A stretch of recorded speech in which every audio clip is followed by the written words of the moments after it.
It's the well-being side of it, what's going on inside, that emotional turmoil, that exhaustion, that added stress. It's the mental pressure I think we felt as teachers. It's the lack of mixing with your colleagues. No one who was an NQT this year ever thought or imagined that this would be the way that we were starting our teaching career.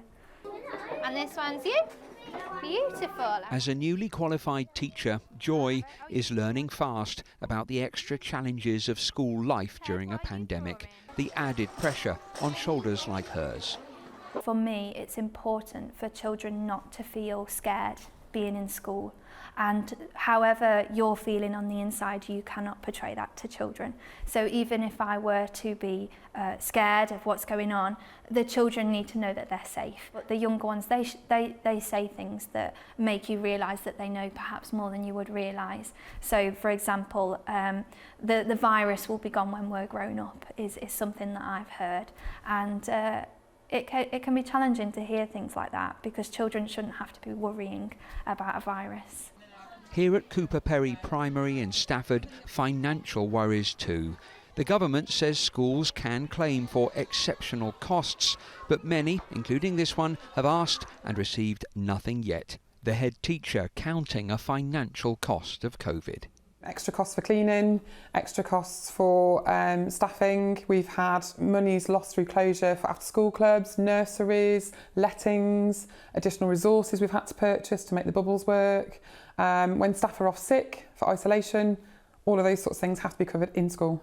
So your total so far, you think, is what? So somewhere in the region of £15,000, which will escalate moving forward with staff off. It does mean that I am answering emails throughout the night, that I am lying awake at night worrying about my school budget, worrying about my staff and their emotional health here and the pressure that is put on them, partly as a result of that money not being there. It's a very, very difficult time. Mental exhaustion exists. And despite the distance now between us all in the adult world, here with such young pupils, it doesn't work. I do hug them. If they fall over and they need a hug, they have a hug. If they're upset or they need a cuddle, they will have a cuddle. And they're really good at hand washing and using hand sanitizer. They've been brilliant from day one with that. You have to make sure that pencils are wiped down, that surfaces are wiped down, the computers are wiped down. I'd say the biggest challenge for me has been the time spent before and after school, making sure that the place is safe and clean for them.